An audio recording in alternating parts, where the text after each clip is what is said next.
तो एक क्वेश्चन हम लोग का है 2022 का, जो अभी आप लोगों ने मैंने दिया था आपको।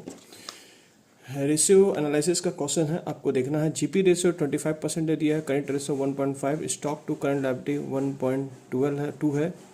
Stock turnover ratio based on cost 73 days बोला, मतलब एक वेलोसिटी वाला क्वेश्चन है।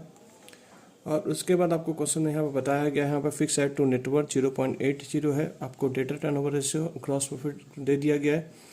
Reserve to share capital 0.25, non trading investment 70 रुपये, देर इज नो बोरिंग, यानी लॉन्ग टर्म बोरिंग नहीं है। आपको निकालने बोला गया स्टेटमेंट प्रॉफिट और फंड। तो साहब इसको कैसे करेंगे, तो यहाँ पर हम लोग सॉल्व करने का कुछ तरीका सोच रहे हैं। तो क्वेश्चन में पहले जो बोला है, पहले उसे मैं दिखा दे रहा हूँ। ये क्वेश्चन नंबर 12 है, 2022 का ऑनर्स में आया था।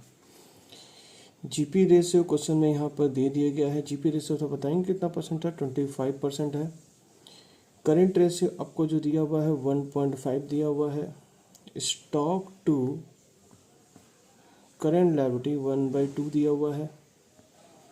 स्टॉक वेलोसिटी मतलब इन्वेंट्री वेलोसिटी है, तो आपको इन्वेंट्री वेलोसिटी दे दिया गया है जो कि 73 डेज है। क्वेश्चन है फिर आपको फिक्स एसेट टू नेटवर्थ बोला हुआ है, fix asset to net worth बोला हुआ है 0.80। क्वेश्चन में डेटा टर्नओवर रेशियो बोला हुआ है। डेटा टर्नओवर रेशियो मतलब trade receivable turnover ratio, turnover 4 times बोला हुआ है।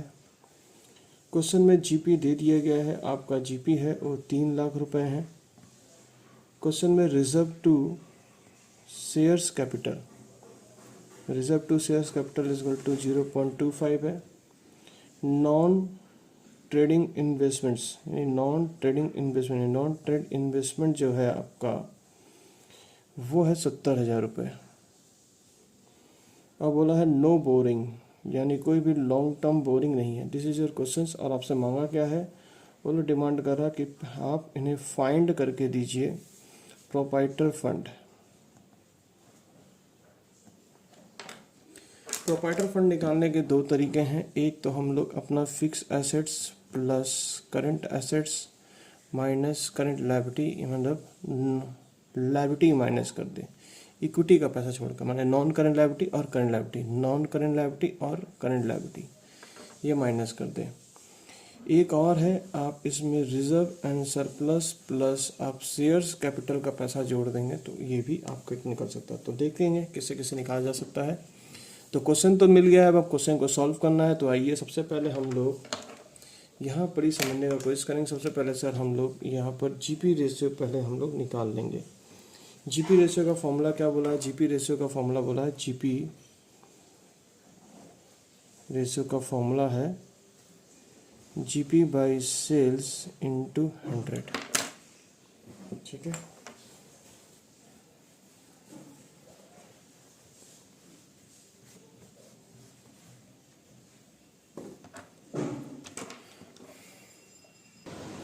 तो यहाँ पर आपका जीपी रेशियो जो दिया हुआ है उसको पहले देख लीजिए। तो यहाँ पर जीपी दिया हुआ है, ये दिया हुआ है, तो हम लोग यहाँ 25/100 यहाँ कर लीजिए। और जीपी आपका दिया हुआ 3 लाख रुपए, यहाँ इंटू, तो यहाँ पर आएगा डिवाइड हो जाएगा, सेल कर लीजिए। तो आपका मोटा मोटी इसको अगर सॉल्व करेंगे तो आपका जो आंसर आ रहा है वो ये रहेगा, 25 sale is equal to 3 lakh रुपए इंटू 100 डिवाइड बाई 25। और यहाँ पर मैं डायरेक्ट यहाँ पर सेल कर दे रहे हैं हम लोग, सेल इज इक्वल टू, आप इसको मल्टीप्लाई इसको फिर करके डिवाइड कर दिए, 12 लाख रुपए आपका ये सेल आ गया।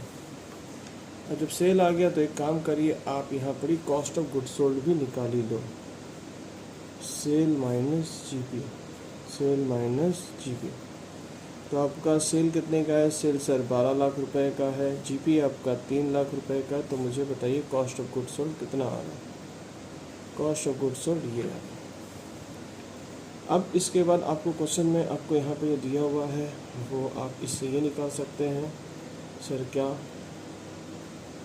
डेटा टर्नओवर रेशियो के लिए फॉर्मूला क्या लगेगा। डेटा टर्नओवर रेशियो का फॉर्मूला जो लगेगा वो आपका ये लगेगा, डेटा टर्नओवर रेशियो का credit sale divide by average debtor का मतलब एवरेज ट्रेड रिसीवेबल्स, यानी एवरेज डेटर भी लिख सकते हैं, एवरेज ट्रेड रिसीवेबल भी लिख सकते हैं, नई फॉर्म इसका नाम, और इसका नाम ट्रेड रिसीवेबल टर्नओवर रेशियो हो गया। तो क्वेश्चन में आपको ये दे दिया गया है, 4 टाइम्स दिया गया है, आपका क्रेडिट सेल अभी आपका निकाले हो 12 लाख रुपए, एवरेज डेटर आपको निकालना है, तो यहाँ पर ही आपका 4 एवरेज डेटर होगा इक्वल टू 12 लाख रुपए। अब डेटर का वैल्यू क्या आएगा, इसको डिवाइड करके देख लीजिए, आपको 12 लाख डिवाइड बाई 4 करेंगे तो आपका जो आंसर आ रहा डिवाइड बाई 4, 3 लाख रुपए आपका जो आ रहा वो डेटर का ट्रेड रिसीवेबल का वैल्यू आ रहा। हाँ सर, ये हो गया। उसके बाद आप यहीं पर, मैं थोड़ा जगह बना दे रहा हूँ, यहीं पर थोड़ा काम कर लीजिए। सर हमारा एक और पॉइंट यहाँ निकाल लीजिए। हम बोले क्या, स्टॉक वेलोसिटी से भी आप एक चीज़ निकाल सकते हैं। मतलब मेरा यहाँ से मैंने काम कर लिया। स्टॉक वेलोसिटी आपको जो दिया हुआ इसको देख लीजिए। स्टॉक वेलोसिटी जो दिया हुआ है इसका फॉर्मूला है एवरेज स्टॉक यानी average inventory divide by cost of goods sold. तो आपको और इंटू 365, तो आपका यहाँ 73 डेज दिया हुआ है। इसको फिर क्या करेंगे, 365 को यहाँ निकाल लेंगे। एवरेज स्टॉक आपको निकालना है, एवरेज स्टॉक निकाल लीजिए। सर ऐसा क्यों कर रहे हैं, क्योंकि हम लोग करंट एसेट्स के बारे में पता करना चाह रहे हैं, तो उसके बारे में थोड़ा जा रहे हैं हम लोग। डिवाइड बाई COGS आपका 9 लाख रुपये दिया हुआ है। ओके सर, तो ये अब कैसे करें, इसको मल्टीप्लाई करके डिवाइड बाई 365 करेंगे तो हमारा आंसर आ जाएगा 9 lakh into 73 divide by 365। Stock का वैल्यू जो है आपको दे दिया गया। स्टॉक का वैल्यू इज योर 1,80,000 स्टॉक का वैल्यू आ रहा। ओके सर, अब आप क्या करेंगे, अब हम लोग एक और यहाँ पर बोला था स्टॉक टू करेंट लायबिलिटी। ये देखिए स्टॉक टू करेंट लायबिलिटी, इसको हम लोग थोड़ा यूज़ कर रहे हैं। यहाँ पड़ी स्टॉक टू करेंट लायबिलिटी में पता कर रहे हैं। तो यहाँ पर अगर बात किया जाए, ऐसे अगर लिखा जाए stock is equal to current liability 1/2, cross थोड़ा करेंगे तो मतलब यहाँ stock to stock is equal to current liability ये आएगा। करेंट लायबिलिटी का वैल्यू आपको पता, स्टॉक का वैल्यू आपको पता है, 2 इंटू 1,80,000 करेंगे, आपका करेंट लायबिलिटी का वैल्यू पता चल जाएगा। करेंट लायबिलिटी का आंसर आ रहा 3,60,000 रुपये, 3,60,000 रुपये आ रहा है। अब आप करंट रेशियो का फॉर्मूला यूज़ करेंगे, मतलब ये वाला काम हो गया। अब करंट रेशियो का फॉर्मूला यूज़ करेंगे, करंट रेशियो फॉर्मूला यूज़ करेंगे। तो करंट रेशियो का फॉर्मूला में यहाँ पर क्या बोला गया, करंट रेशियो फॉर्मूला बोला गया CA डिवाइड बाई CL। तो यहाँ पड़ी आपको 1.5/1 इज इक्वल टू, CA का वैल्यू पता नहीं है बट CL आपको 3,60,000 मिल गया है। तो क्रॉस मल्टीप्लिकेशन करके अपना आंसर निकाल लीजिए। 3,60,000 इंटू 1.5 इक्वल टू 5 मिला। तो CA का जो वैल्यू आ रहा है वो आ रहा है 5,40,000 रुपये।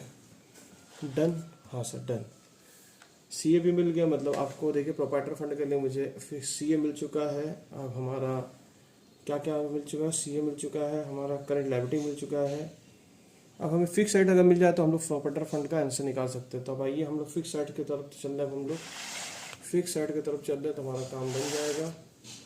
Sir fix assets to net worth बोला हुआ है, तो यहाँ पर इज इक्वल टू 0.8 बोला हुआ है। तो हम लोग इसको सजा लें थोड़ा सा। Fix asset by net worth is equal to 0.8 और ये 1। हम लोग यहाँ पर लेट पकड़ना पड़ेगा x और x। अब इसे क्रॉस करिए तो आपका फिक्स एसेट्स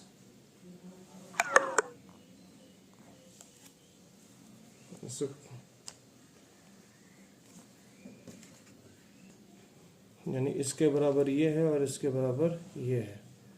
तो यहाँ x पकड़ लिया हम लोगों ने, x पकड़ लिया, मतलब fix asset is equal to 0.5। अब हम लोग का नेटवर्थ का फॉर्मूला क्या है, नेटवर्थ का फॉर्मूला है, यानी इसको एक तरह से नेटवर्थ नहीं अभी निकाल लें, total assets is equal to total liabilities. देखिएगा बढ़िया सा, टोटल एसेट के जगह हम लोग क्या लिख सकते हैं sir, fix assets plus non current investments plus आपका करंट एसेट्स, ये हुआ टोटल एसेट्स का वैल्यू। टोटल लायबिलिटी में क्या लिख सकते हैं सर, नेटवर्थ। नेटवर्थ के अंदर क्या आता है, नेटवर्थ के अंदर reserve shares capital plus reserve surplus. उसके बाद non current liability plus current liability. Fix assets question में नहीं दिया तो 0.1 एक्स कर लेंगे प्लस नॉन करेंट इन्वेस्टमेंट 70,000 रुपये दिया हुआ क्वेश्चन पेपर में। करंट एसेट अभी आपने निकाला 5,40,000 रुपये। नेट वर्थ क्वेश्चन में आपका एक्स पकड़ेंगे, ये आपका 0 है। करंट लायबिलिटी आपका 3,60,000 रुपये। अब एक्स को एक जगह ले लीजिए, तो एक्स को अगर एक जगह लेते हैं तो हमारा यहाँ पड़ी आपका, और नंबर्स को एक जगह ले लीजिए तो नंबर हमारा टोटल कितना हो रहा है 5,40,000 प्लस 70 जोड़ लीजिए और माइनस कर लीजिए आप 3,60,000 को, सॉरी। तो यहाँ 0.2x इक्वल टू, तो अगर हम लोग यहाँ पैसे लेते हैं -0.2x इक्वल टू -2.5 लाख रुपये। माइनस माइनस कट गया, x equal to 2.5 divide by 0.2 करेंगे तो आपका x का वैल्यू निकल के आ गया 12,50,000 रुपये। x का वैल्यू बोले तो नेट वर्थ आपका 12,50,000 रुपये ये आ गया। अब ये नेट वर्थ अगर आ गया, जो लोग का रेशो पढ़ा हुआ भाई वही लोग कर सकते हैं क्वेश्चंस को, क्योंकि मैं ईयर वाइज सॉल्व कर रहा हूँ, यहाँ ज़्यादा एक्सप्लेनेशन के बारे में बात नहीं कर रहा हूँ, मैं सॉल्यूशन कर दे रहा हूँ बेटा आपके लिए। 12,50,000 रुपये आपका नेटवर्थ आ गया। अब इसके बाद हम लोग का चाहे तो हम लोग अपना काम कर सकते हैं। कैसे सर? तो अगर इस फॉर्मूला में आप डायरेक्ट करेंगे फिर से, तो fix asset by net worth is equal to 0. और यहाँ पर ही क्या लिखेंगे x। ऐसे भी कर सकते हो या फिर ऐसे भी लिख सकते हो। चलो मैं ऐसे ही ले देता हूँ। Fix assets by net worth is equal to 0.8, यहाँ पर 1 था। फिक्स एसेट्स का वैल्यू पता नहीं आपको, पर यहाँ नेट वर्थ का वैल्यू 12,50,000 रुपये हुआ है, इज इक्वल टू 0.8 है और नीचे 1 है। तो आप फिक्स एसेट्स को मल्टीप्लाई कर लीजिए 0.8 से, तो आपका फिक्स एसेट्स का वैल्यू पता चल जाएगा 10 लाख रुपये।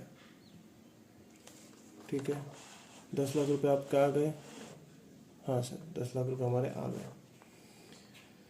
अब हम लोग चाहे तो प्रोप्राइटर फंड निकाल सकते हैं। तो प्रोप्राइटर फंड अगर निकालना चाहे तो प्रोप्राइटर फंड आप निकाल के दे सकते हैं। तो सर कैसे निकालेगा प्रोप्राइटर फंड? तो प्रोप्राइटर फंड अगर आपको निकालना है, मुझे जो चीज़ चाहिए तो मैं निकाल लिया हूँ।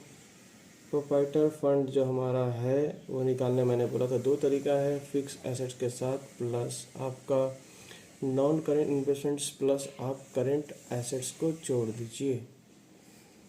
ठीक है, माइनस करेंट लायबिलिटी और माइनस नॉन करेंट लायबिलिटी। तो हमारा फिक्स एसेट्स कितने का है? तो हमारा प्रोप्राइटर फंड मतलब आपका ये है, मतलब टी शेप में अगर देखा जाए तो फिक्स एसेट्स है प्लस आपका इन्वेस्टमेंट्स है प्लस करंट एसेट्स को जोड़ लीजिए। नॉन करेंट लायबिलिटी और आपका करेंट लायबिलिटी को माइनस करें तो ये इसका पैसा प्रोप्राइटर फंड का पैसा पता चल जाता है। ठीक है, तो यहाँ पर आप लोग क्या करेंगे, वहाँ पर आप लोग इस तरह से काम करेंगे। तो क्वेश्चन फिक्स एसेट कितना दिया? फिक्स एसेट आपका दिया हुआ है 10 लाख रुपये प्लस नॉन करेंट इन्वेस्टमेंट 70,000 रुपये दिया हुआ है प्लस आपका करंट एसेट कितना दिया हुआ है? करंट एसेट आपका जो दिया हुआ है डेट इज कॉल्ड 5,40,000 रुपये माइनस करंट लायबिलिटी आपको दिया हुआ है 3,60,000, ये तो 0 है। तो सारा एसेट जोड़ लीजिए आप, 10 लाख प्लस 70,000 प्लस 5,40,000 माइनस होगा 3,60,000 रुपये। 12,50,000 रुपये is your proprietor fund. Proprietor fund आपका जो है डेट इज कॉल्ड 12,50,000 रुपये। हालांकि हम लोग जो नेट वर्थ बोलते हैं वो नेट वर्थ ही 12,50,000 रुपये, दिस इज योर आंसर है। तो proprietor fund already net worth हम लोग निकाल चुके हैं, तो अब आपको और सॉल्व करने की आवश्यकता नहीं है। अगर और डीप में जाना तो निकाल सकते हैं और भी कुछ कर सकते हैं। तो हमारा proprietor fund already net worth को ही प्रोप्राइटर फंड बोलते हैं। तो आपका कितना आया? प्रोप्राइटर फंड 12.5 लाख रुपये आ गया, बस इसको आंसर लीव कर सकते हैं। ठीक है, चलिए सर, मिलते हैं नेक्स्ट वीडियो में।